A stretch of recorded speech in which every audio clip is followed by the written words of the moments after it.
Аним маань цамхаг дотор нэг залуу ан хийж байгаагаар эхэлнэ. Өөртөө дэмжих шийд ашиглаад нэг зүйл туршиж үзээд байгаа л ололтой байдаг. Түүнийг өрөөндөө сууж байхад багийнхан нэрээд түүнийг багаасаа хөөж байгаагаа хэлдэг ба уг нь багаасаа л хамт бэлдэж өдий зэвэрхтэй буюу улсынхаа хамгийн шилдэг баг бүр Баатрийн баг гэдэг нэрэнд хүргэсэн. Бас өөрийнх нь хувьд хамгийн сайн найзууд нь байсан ч тэд түүнийг хитрхи сул дорой байна гэж шалтгаалаад багаасаа хөөсөн байдаг.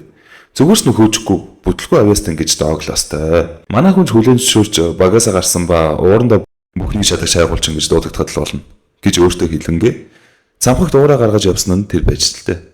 Буцах гэж байхад хэдэн нөхдүүд зугатаад ирдэг ба хоорондоо ярих ярианаас нь эмэгтэй хүүхдийг нь олон оркуудтай үлдээснийг нь мэдээд манай хүн нилээдгүй ууралдаг. Нөгөө талд хаягдаж үлдсэн охин нэрэл арай ядан өөрийгөө хамгаалж арга тасрах үед манай хүн баатарлагаар ирж аврах ба өөртөө дэмжих шийд ашиглаад өөрөө л хядаад идэг. Тэр олон оркуудыг ганцаараа ядах юмгүй нухсныг харсан улаан үсч тайвширсандаа уйлж гарнаа. Тэгвэл манай хүний зөвөрөө уулчихгүй хоолнд орыг шалсаар байгаад дагуулад очтол түүний их чинь тухайн улсын хамгийн шилдэг дэмжих шийдтэн болох Селма гэгч нэгэн байдаг. Энэ ертөнцид багуудад нь ерөнхий нэг систем байдаг ба сэлэмчин, хамгаалагч, шийдтэн мөн дэмжигч гэсэн зохион байгуулалттай байдаг юм байна. Хинч тоодоггүй байсан дэмжигч гэх ролыг энэхүү Селма гэгч хэр чухлыг нь мэдрүүлснээр манай хүн сэлэмчнээс дэмжигч рүү шилжсэн ба энэ нь голдож хөөгдөх гол шалтгаан нь болсон байдаг. Эхэндээ манай хүнийг зүйтэйгээ хардаж уурсан ч юу болсныг ойлгон арайч нэг юм тайвширнаа. Тэгээд орныг нэрийг хэлээгүй лөө. Манай хүний чи орон гэдэг шүү за. За тэгэл манай ороныг Баатрийн багийн гишүүн гэж хэлэхэд улаан үст бүр шок. Гэсэн манай хүн багаасаа гарсан тухай хэлдэг ба Селмаж боломжийг алдахгүй манай хүнд санал тавьж Селмагийн бүлгийн анхлан суралцчид буюу бацаануудын аюулгүй байдлыг хангамга туршлага суулгаж цамхаг дотор мэддэг чаддгаа зааж өгөөч гэдэг. Манай хүн татгалзсан ч улаан үст гоншгонсоор байгаад бодож үзгэр болдог. Селма бол манай хүнийг дэмжигч шийдтний хуваар нилээдгүй хүндэлдэг болж таарнаа. Орон ч орой нэг өвгний дэлгүүрт орох ба тэрхүү өвгний дэлгүүр ороны нэр хүн дээр овоо өөрчлөлттэй болж манай хүн ч өвгөнд нэр хүндээ ашиглан тусалж байсан ба одоо тэгж чадахгүй болсноо хэлэхэд өвгөн ороныг Баатрийн багийн хүн болохоор баярлдаг биш ээ. Ороныг орон байгаад нь л баярлаж талархдаг талаараа хэлдэг. Мөн юу ч болсон өөрийнх нь талд байна гэж хэлсэн нь манай хүнийг нэгийг бодогдуулахад хүргэж нэгдүгээр анги маань дууснаа. Селмаж манай ороныг өөрийн бүлгэн болох шөнийн тэнгэрийн мөнгөн сар гэх бүлгэмийн байрандаа авчран удирдагчтайгаа танилцуулах ба өнөөх нь ороныг мэддэг. Тэрч бүхэл ороныг Баатрийн багаас гарсан талаар дуулаад Баатрийн багийг мөхөл рүүгээ явах нь дээ гэж хэлснээс ороны хүч чадлыг өндөрөөр үнэлдэг болох нь харагданаа. Иймхүү тэр гуравч даалгаврын талаар ярилцаж манай хүнч нэгдгээр болох ба урдчлага 2 алтан зоос даалгавар дуусаад 10 алтан зоос өгнө гэхэд оронч хэтэрхий их мөнгө байгаад гайхдаг. Селма харин түүнийг нь ийм хэмжээний хөлс авах тохиромжтой хүн л гэж хариулнаа. Маргааш нь болж орон Шинковуудтай цамхаглуу ороход бэлдэх ба бусад чиглүүлэгчтэйгээ танилцаж Селмач тэр олон хүний дэргэд Баатрийн багийн гишүүн гээд ороныг танилцуулж хүүхдүүд ч ороныг бүр шүтдэж өгнө. Өөрчлөлтөн Селма ороныг дааж авах багийг танилцуулах ба түүнд нь их зантай шар хүү хинэггүй сахилгагүй охин мөн өөрийнх нь авардаг улаан үст 3 байдаг. Тэд ч цамхаглуу орох ба элдвийг ярин явхад араас нь 2 чанд дайрсан ч манай хүний тавьсан өрхөнд ороод үхчихнэ хөөрхий.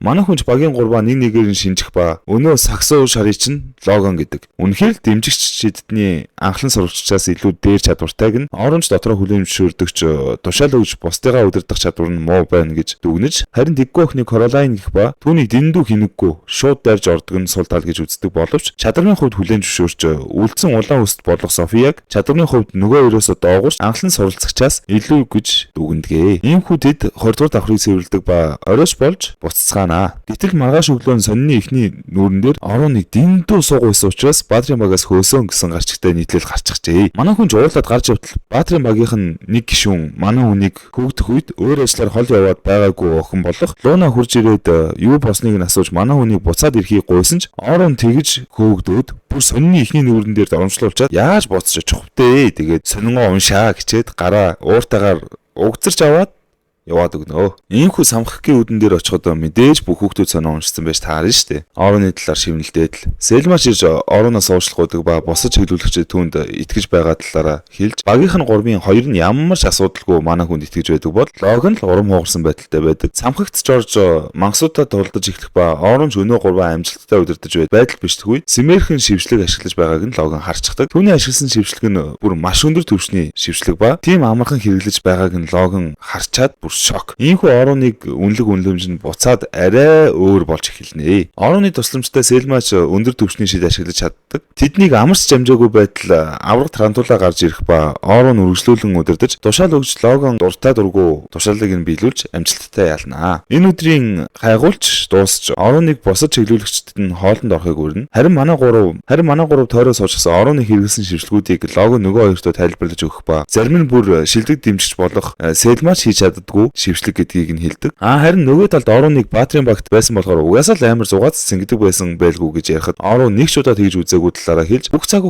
багийнхаа төлөө зориулж байснаа хэлдэг. Мөн дэмжигч байхаа болж сэлэмчин болсноо хэлдэг ба тэр шалтгаанаа баг багт нь өвөө нь хайгуулж байсан ба сэлэмчин өргөтэй байж. Тэгээд тосгонлон дайрсан бодонг нэг дайралтаар алхахыг нь харсан бяцхан орон өвөөгөө биширч сэлэмчин болох мөрөдөлтөй болж л дээ. Улаан ус долон диггүй хоёр маань усанд орж байхдаа ороныг өөрсдийнхөө бүлгэмд үлдэхгүй юм байх та гэж ярьж байдаг. Харин ороны хөөсөн Баатрин баг шинэ гишүүнтэйгээ шууд гүний давхар руу нэвтрэхээр сүрххий царайлаад цамхаг руу орж яваа харагданаа. Баатрин багш шинэ хүнтэйгээ цамхахыг эзлэн нэтрэгээд их л урам зоригтой байхад Луна л санаа зовсон байртай. Үүнийг нь ажигласан ахлагч дотроо энэ хайгуулаар Лунагийн бодлыг өөрчлөндөө гэж бодоос. 2 хоногийн өмнө Баатрин баг шинэ хүнээ ухтан найр хийж байхад Луна уурлаа орж ирээд ороныг яагаад багаас хөөсөн талаар нь лавлахад бүр манай өвний чинь бас л найгуу моол штэ. Тэгээд Луна ч гүний давхарт оронгүй бол бүтэхгүй талаар анхааруулсан ч нөөдөл нь ямар тоох юм штэ. За тэгээд дур мэдэж гүний давхарт орсон хэд чинь ганц арслан зан даахгүй тамаа сайн шүү дээ. Лунач хэлсэн бистэй гэсэн царай гаргаастай. Багийнх нь яагаад ийм сул дорой байгаагаа гайхаж байх хооронд харлуу гараад ирнэ. Тэгсэн ч махан толгоотнууд бүр өмнө нь нэг ялсан юм чинь одоо ялж л таарна гэж чичрээд байх юм аа. Бүр нэг юм ойлгохгүй. Мэдээж өстой хядуул штэ. Багийн хамгаалагч бэртэж Луна эмчлэх ба Оливерч бүр шокноосоо гарч чадгүй. Тэр үед нь Луна Оливерийг ухаан оруулж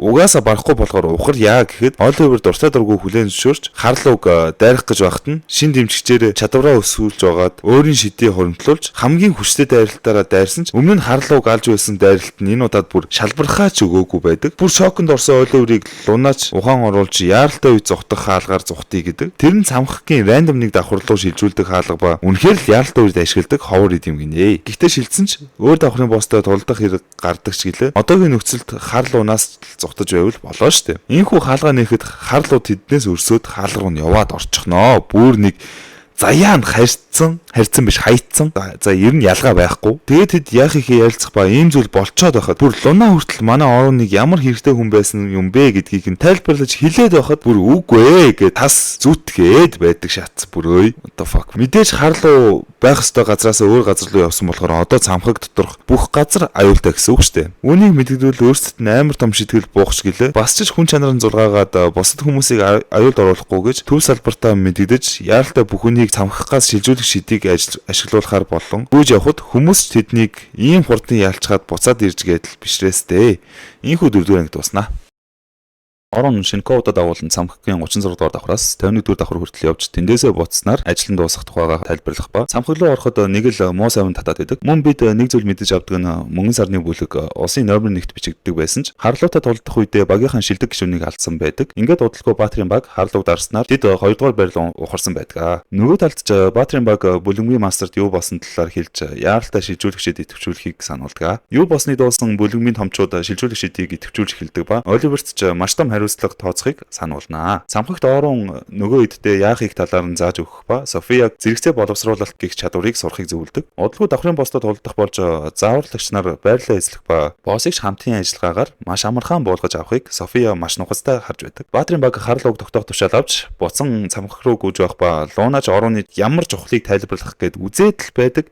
Гэвч босд нь угаасаа бүр нэг тийм үгцэн тарихтай болохоор өөдөөс нь гүжөөд л байдаг. Цамхаг дотор дараагийн бостод холдох ба оронж ганцаараа нэг гарыг нь чавчхад бусд нь мэл гайхдаг. Тэр техникээ биднэрт тайлбарлах ба орон бүр хэд хэдэн шинээр бүтээсэн байдгийн нэг нь түүний дайралтыг 50 дахин хүчрхжүүлдэг инфакт гэх шившлэг байдаг. Энэ бүр дэндүү өвпө болгож байгаа манай үний. Ингээд даалгавч дуусч байтал орон зай цөмөрж ороны татаад байсан муу совин нь биелэлээ олж цамхагын 51-р давхарт харлуу гарч ирнэ.